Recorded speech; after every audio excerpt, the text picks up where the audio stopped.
Bonjour à tous.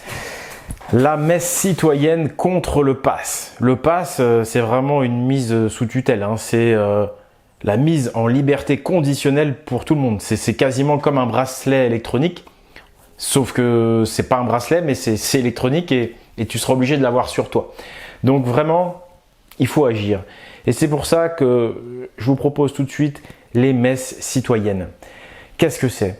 Tous les dimanches midi, vous vous réunissez devant votre mairie ou devant l'une des mairies d'une ville ou d'un village du coin et vous vous assemblez et vous discutez et vous vous exprimez et vous rééclairez les esprits de tout le monde.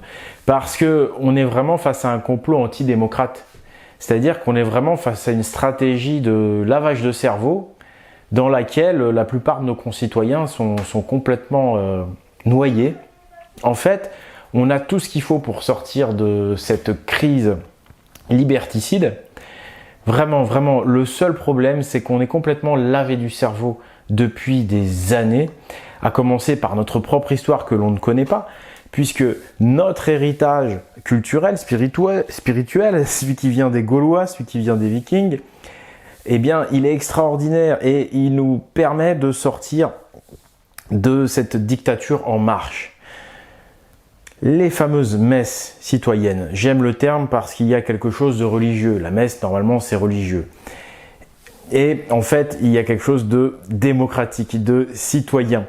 Une espèce de liberté d'expression qui sort tout de suite de ce terme. En fait, une messe citoyenne, c'est une assemblée. Eh bien, nos ancêtres vikings, gaulois, et c'est pour ça qu'ils sont calomniés, c'est pour ça que je parle de complot antidémocrate, ils avaient dans leur culture et ces assemblées locales, ces assemblées de villages, ces assemblées de villes. Et ils délibéraient, ils parlaient. La parole, il faut qu'on la libère. Et pour libérer cette parole, il faut que tout le monde puisse discuter avec tout le monde en direct, sans médias interposés. Et ça, c'est la messe citoyenne.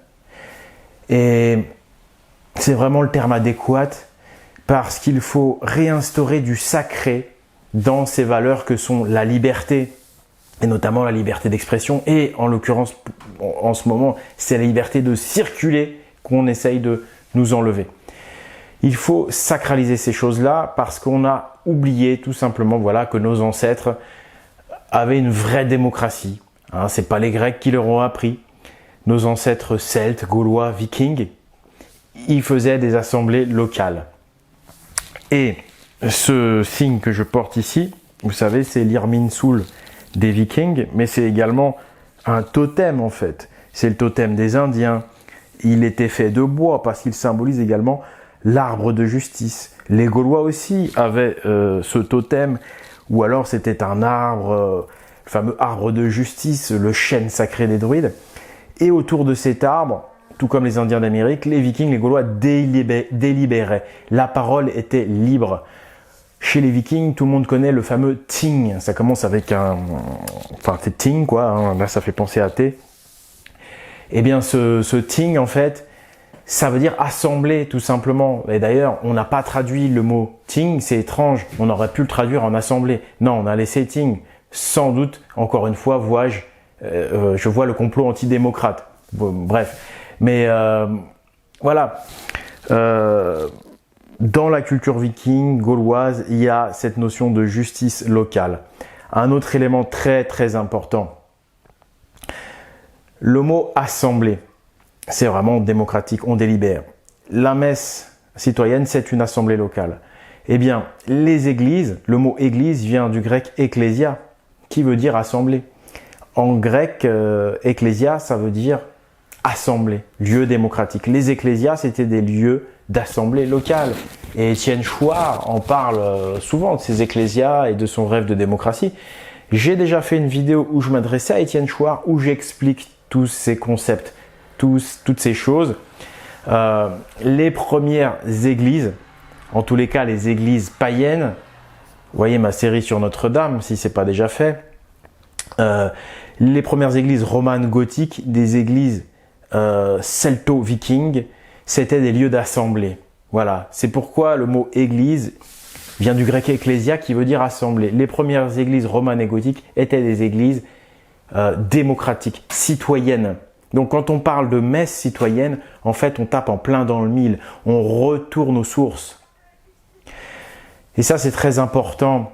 Il va falloir rendre à nouveau un culte à ces valeurs de démocratie, ces valeurs démocratiques, à commencer par la liberté incarnée par une femme, et notamment la femme armée qui en est un beau symbole, mais également la femme qui porte un enfant, d'où les cathédrales Notre-Dame, d'où ces cultes païens à la Vierge et aux trois normes notamment. Il faut vraiment rendre un culte à la justice, et c'est Irminsul qu'avaient les derniers à l'avoir, comment dirais-je, pratiqué entre guillemets à l'avoir, c'était les derniers Germains qui sont devenus des Vikings. Eh bien, c'est le symbole de justice par excellence. Regardez, c'est la potence de la balance de la justice. Les symboles de la justice viennent de la culture viking, d'accord. Ici, c'est la potence de la balance. Et puis le marteau des justes, c'est le marteau de Thor. Et c'est pour ça que les marteaux de Thor stylisés, c'est une fusion en fait entre un Irminsul et un marteau. C'est le symbole par excellence de la justice. Voilà. Donc il faut sacraliser la justice, et la bonne justice, c'est-à-dire celle pour les plus faibles. Parce que là, en ce moment, cette loi du pass, là, c'est la loi de Macron. C'est la loi du plus fort. C'est la loi de celui qui est tout en haut. Il n'écoute pas les autres. La vraie justice, elle s'applique en bas. C'est celle qui protège le plus faible. C'est pour ça que le roi Saint-Louis rendait la justice sous un chêne au plus humble. C'est ça la vraie justice. C'est la justice locale auprès d'un arbre. Saint-Louis a fait ce rituel exprès pour que dans l'histoire, on voit qu'en réalité, il était odinien. Il était attaché à la culture païenne, à la vraie justice. Et donc, vous comprenez que ce complot, il est également donc religieux, ce complot antidémocrate, puisque le christianisme a changé le sens de la parole dans les églises.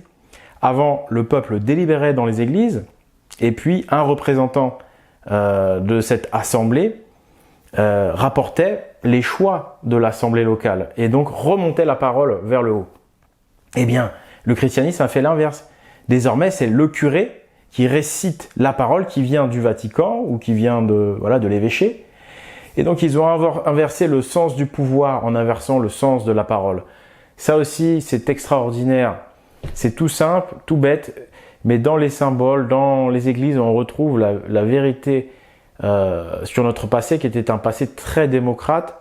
Et aujourd'hui, il suffit de retourner à ça, les amis. Il suffit de comprendre que toute société, ça reste une pyramide. Il y a toujours une masse en bas et puis petit à petit, ça remonte avec toujours en haut un ou plusieurs éléments.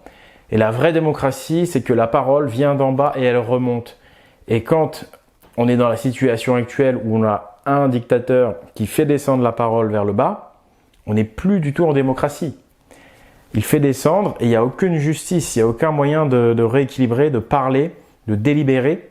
Il n'y a aucune assemblée locale, il n'y a aucune messe citoyenne, donc on est en dictature. Donc il faut sacraliser la démocratie. Nous sommes en démocratie, ça c'est très important de préserver ça dans nos têtes. Nous sommes en démocratie, préserver le symbole de 1789 et de Marianne, qui est un fabuleux symbole de liberté que cette femme armée. Et dire voilà, revenons à la culture de nos ancêtres, revenons au culte de la liberté, au culte de la justice, c'est-à-dire le culte de Marianne, de la déesse, des déesses guerrières comme Dana, Freya, de Thor, le dieu de la justice, de Tyr.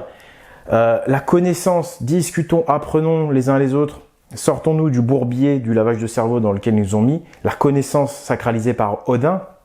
Voilà, il faut qu'on sacralise la démocratie, il faut qu'on devienne, j'ai envie de dire, religieux, mais pour la démocratie. Alors ça peut paraître bizarre pour certains, mais en fait, les dieux peuvent être utilisés pour la démocratie. Le Dieu unique, d'ailleurs c'est pour ça qu'il est unique, c'est parce qu'en fait c'est le sommet de la pyramide, il n'y en a qu'un, il n'y a que lui qui parle.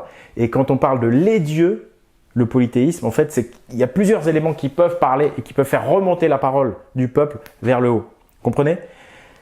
Voilà, c'est des choses toutes bêtes, ça va se jouer dans la tête, tout se joue dans la tête. On a un tournant de l'histoire et j'ai foi dans la justice, j'ai foi dans la tradition de nos ancêtres. J'ai foi dans les messes citoyennes qui étaient en fait finalement c'est un retour aux assemblées odiniennes, j'allais dire païennes, mais il faut également parler avec les bons mots parce que toute la désinformation contre la culture viking est énorme. Il y a une inversion totale